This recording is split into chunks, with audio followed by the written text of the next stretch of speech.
Direct News TV. November 29, 2023. Israel-Hamas war live, sixth captive, prisoner swap ahead of truce deadline.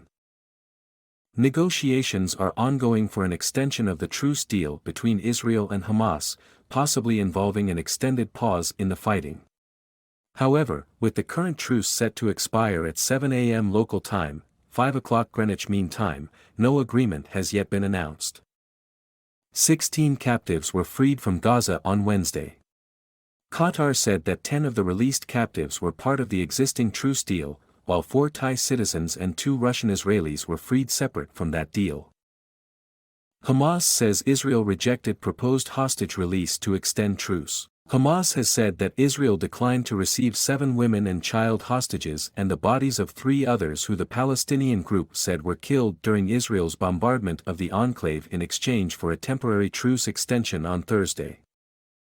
This is despite confirming through mediators that this group is all the Hamas movement has in terms of detainees in the agreed-upon category, Hamas said in a statement, presumably referring to Israeli citizens.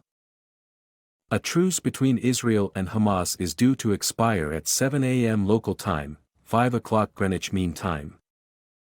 Some highlights from our recent reporting. In case you missed them, here's a selection of our recent reporting, opinion and analysis. From Khan Yunis, Gaza Strip, Save What Remains of Gaza, hospital director says, amid bombing. From Hebron, occupied West Bank, hurt, scared but free now. Palestinian boy recalls abuse in Israeli prison. From Nablus, occupied West Bank, military camp, Palestinian town of Hawara under 55-day Israeli closure. Explainer, jailed without charge, how Israel holds thousands of Palestinian prisoners. Opinion, the truce in Gaza has been more painful than the 50 days that preceded it. Opinion, a Nakba is unfolding in the occupied West Bank, too. Netanyahu tells Biden operation in southern Gaza necessary. According to the U.S. news website, Axios, Israeli Prime Minister Benjamin Netanyahu told U.S. President Joe Biden during their latest phone call that an operation in the south of Gaza is necessary to achieve Israel's goal of destroying Hamas. Citing 2 U.S. and Israeli officials, Axios also reported that Netanyahu had told Biden that the Israeli public would not accept stopping the military operation now. Earlier, it was revealed that Biden had pressed Netanyahu not to repeat in the south what Israel had done in northern Gaza, while warning of heavy civilian casualties. Similar conversations also reportedly took place in recent days between U.S. Secretary of Defense Lloyd Austin and his Israeli counterpart Yoav Gallant. Irish city lights up civic building in colors of Palestinian flag. In a show of solidarity with Palestinians amid the war in Gaza, Cork City Council in Ireland has lit up their offices in the colors of the Palestinian flag, according to the State of Palestine's diplomatic mission in Ireland. A spokesperson for the council told local media that the Palestinian flag would also be flown above the building on Wednesday to mark United Nations International Day of Solidarity with the Palestinian people. Photos, destruction along Gaza City's once bustling beaches. Just months ago thousands of Palestinians flocked to beaches to escape the summer heat amid regular blackouts. Now many of the seaside buildings in Gaza City are in ruin and people are struggling to stay warm after weeks with no electricity. Most of the residents of Gaza City have been forced to flee their homes, but as the deadline looms for the end of a 6-day temporary truce, it's unclear if anywhere they go within the besieged enclave is safe. Hamas tells its fighters to prepare for battle if truce not renewed. Hamas armed wing has told its fighters in the Gaza Strip to be ready to resume battles with Israel if a temporary truce set to expire today at 7 a.m., 5 o'clock GMT, is not renewed. The Al-Qassam Brigades asks its active forces to maintain high combat readiness in the last hours of the truce, the group said in a statement obtained by Reuters news agency. Fighters should remain on such footing unless an official statement is issued confirming the extension of the truce, the statement added. Israel forces surround hospital, search ambulances in occupied West Bank. The Palestinian news agency, Wafa, is reporting that Israeli forces have surrounded the Bet governmental hospital in Tulkarem, stopping and searching ambulances and subjecting emergency workers to interrogation. Video footage, which was published by Palestinian platforms and verified by Al Jazeera's Sanad fact-checking agency, showed the presence of Israeli armored vehicles in the vicinity of the hospital, as soldiers searched ambulances. Other verified videos showed Israeli forces storming Tulkarem city to arrest Palestinian residents, and the beating of a Palestinian in occupied East Jerusalem as he awaited the release of a relative, a minor, held at Israel's Ofer prison. What is Israel's Ofer military prison? Here are some key details about Israel's Ofer military prison in the occupied West Bank, from where the latest group of Palestinians have been released. Ofer holds prisoners, administrative detainees and children, according to the Ramallah-based Adamir Prisoners' Rights Group.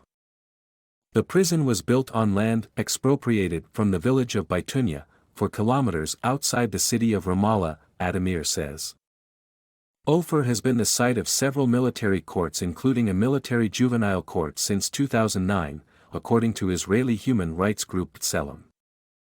Human rights abuses at Ofer include collective punishment, the use of tear gas, as well as raids on sections where children are held, Adamir has reported. A 25-year-old with diabetes died soon after arriving at Ofer in October. In 2020, Defense for Children International, Palestine, citing Israeli Prison Services data, said that the overwhelming majority of Palestinian children detained by Israeli authorities are held in Ofer prison, or unlawfully transferred to Megiddo prison located inside Israel. Israel demands improved list of captives to be released next by Hamas. Israel's national public broadcaster, CAN, is reporting that the meeting of the country's war cabinet has ended without a decision on the extension of the truce, which is set to end in a few hours. According to CAN, the war cabinet wants to receive by 7 a.m., 5 o'clock Greenwich Mean Time, from Hamas an improved list of Israeli captives to be released next. CAN quoted an Israeli source as saying, "If the list does not change by 7 in the morning, we will resume the fighting." Netanyahu's days in office likely numbered by length of Gaza war, analyst. American University's William Lawrence, speaking to Al Jazeera from Washington, D.C., said that as the truce extension talks continue, there is an evident divide between Israel and the U.S. on a return to war in Gaza. With Netanyahu publicly disagreeing with so much of what the Americans are saying are their red lines, on Gaza, Biden is going to be asserting himself diplomatically, Lawrence said. There is no question in my mind that a few members of the war cabinet would like to torpedo any deal, and would like to have torpedoed it from the beginning, he said. There is also no question in my mind that Netanyahu knows that his political days may be numbered by the length of this conflict, he continued. He wants the war to start again as soon as possible, and to go for as long as possible, he added.